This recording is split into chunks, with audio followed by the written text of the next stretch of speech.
समस्या आपकी है और समाधान करने के लिए दूसरे व्यक्ति के पास जाएंगे, वो आपका कभी समाधान नहीं करेगा, क्योंकि वो तो मेरा समाधान करेगा, क्योंकि मेरा आदमी, मैं पहचानता हूं उसको, मेरा रिश्तेदार है, मेरा मूल निवासी भाई है, मेरी जात का। अब समस्या आपके साथ खड़ी हुई, आपका समाधान होता इसलिए नहीं है थाने के अंदर, कोर्ट के अंदर, कचहरी के अंदर, कार्यालय के अंदर, क्योंकि आपने आपके व्यक्तियों को वहां तक नहीं पहुंचाया, और आपको आपके लोगों को वहां तक पहुंचाने का जिम्मा आप लोगों का है, पर आप लोग नहीं पहुंचाते हो, हम लोग नहीं पहुंचा पाते, हम तो किसी और के पीछे पड़े हैं, हम उन लोगों के पीछे पड़े हैं और आंख मीच के सपना देख रहे हैं कि वो हमारा उद्धार कर देंगे। अरे भाई, कहीं उद्धार नहीं होता है। 1 रुपये चावल, 1 रुपये किलो गेहूं, 1 रुपये किलो चावल खाने से क्या जिंदगी नहीं निकल जाएगी? ये 1 रुपये किलो का चावल और 1 रुपये वाला गेहूं जो खा रहे हैं, ये सिर्फ आपको जीने के लिए दिया जा रहा है।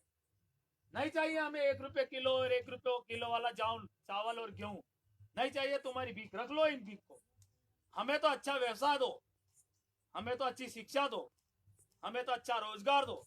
हमें इस रुपये किलो वाले चावल गेहूं से हमारा कुछ नहीं होगा।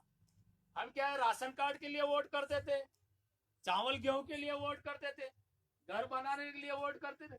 क्या इनसे हमारा भला होने पाएगा? नहीं हो पाएगा।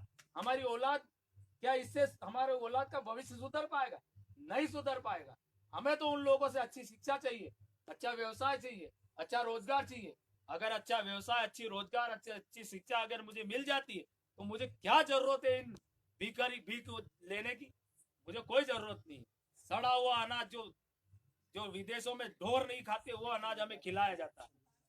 तो जब सड़ा हुआ अनाज, गंदा अनाज जब हमें खिलाया जाता है, हमारे दिमाग में गंदगी भर आएगी, बुद्धि तो आएगी नहीं आएगी आपके पास? क्या आएगा?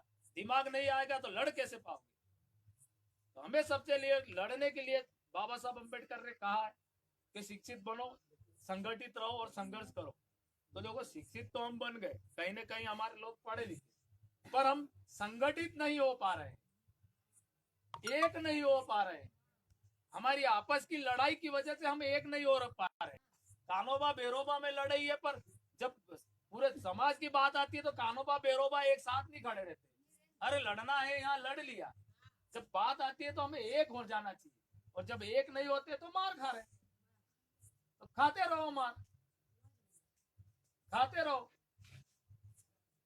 हर आदमी आया, इतने सालों से देश आजाद हुआ, हम तो आजाद होने के पहले भी गुलाम थे और आजाद होने के बाद भी गुलाम।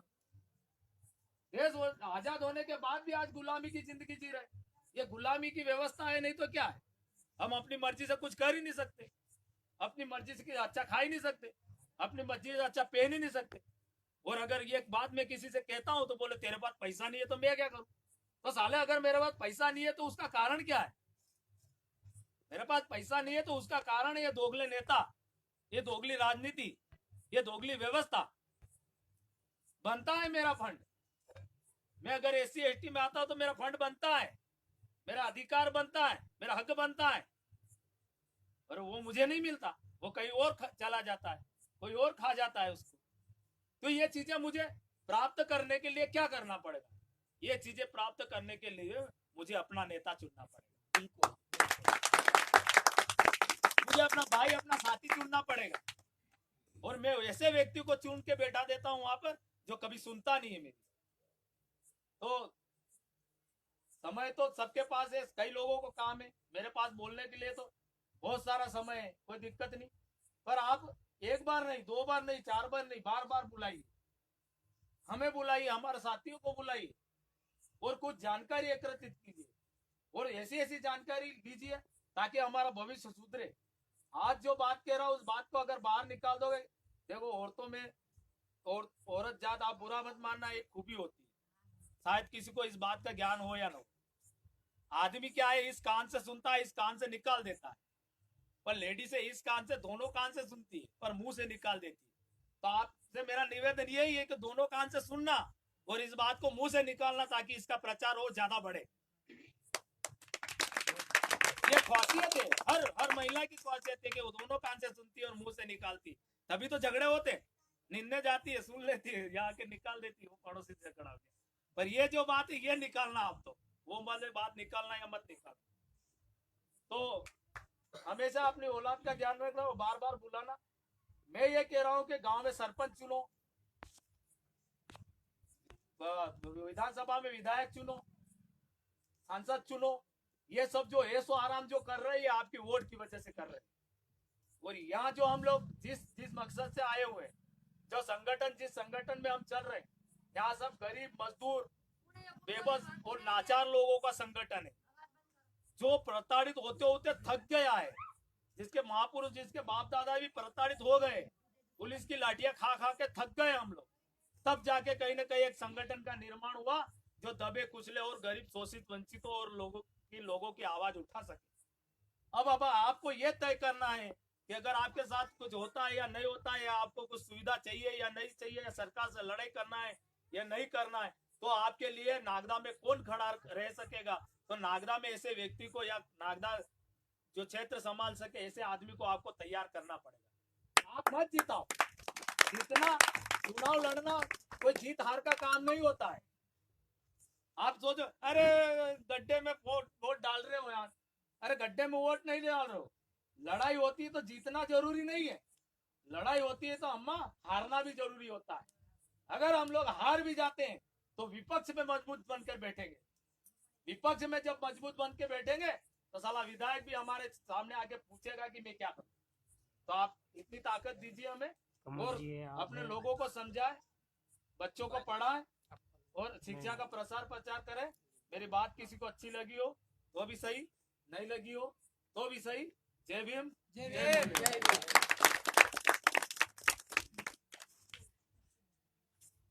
सभी साथियों को क्रांतिकारी जय भीम, जय भीम। नागदा खाचोद विधानसभा के प्रवक्ता ओंकार लाल जी हमारे बीच पहुंच चुके हैं और वो अब अपनी बात रखेंगे हमारे सामने। जय भीम बोल, वो खड़े हो जाओ। जय भीम। अरे यार ये कैसे दो सब कमल जी समझो। कमल जी, हाँ कमल हाँ, जी हाँ।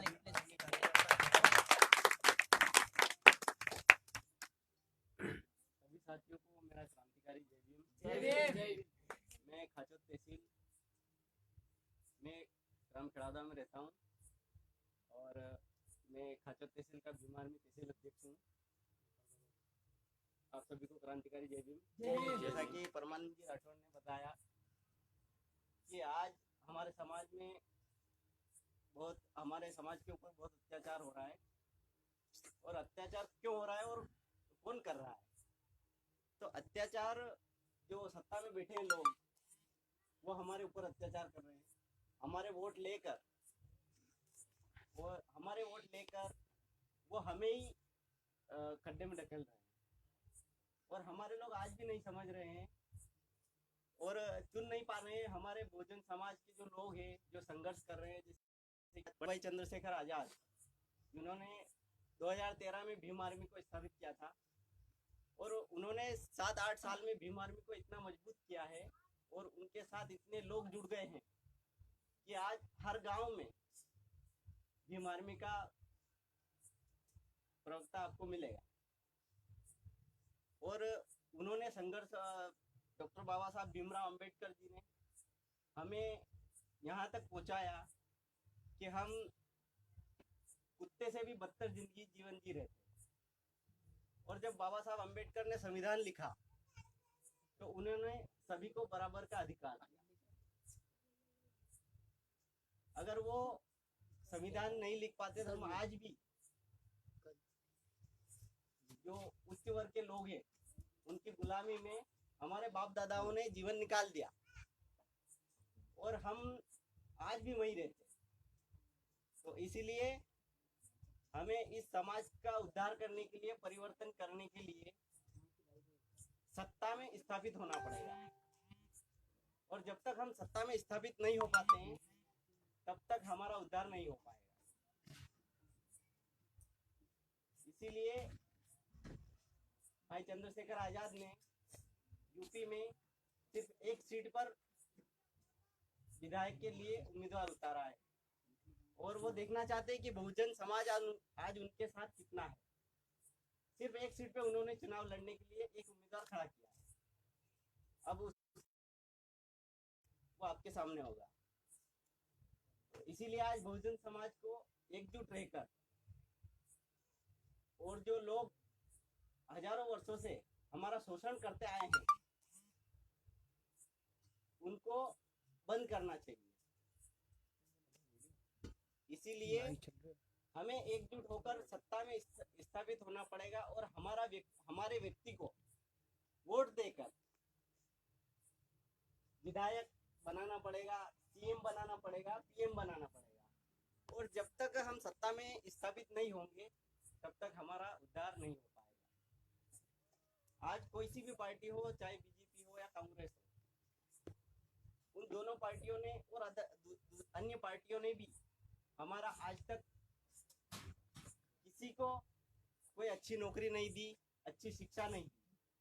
देश को आजाद हुए 73 साल हो गए और इन 73 सालों में अगर वो चाहते तो बहुजन समाज को बहुत आगे बढ़ा सकते थे, लेकिन उन्होंने जातिवाद करके आज भी बहुजन समाज को मई जहाँ था वहीं रखा है। इसीलिए आगे ध्यान रखें आप कि जो भी प्रत्याशी हमारे उम्मीदवार होंगे आप उनको वोट दें और उनको जिताएं। इसी के साथ मैं आप सभी को क्रांतिकारी जय भीम। जय भीम।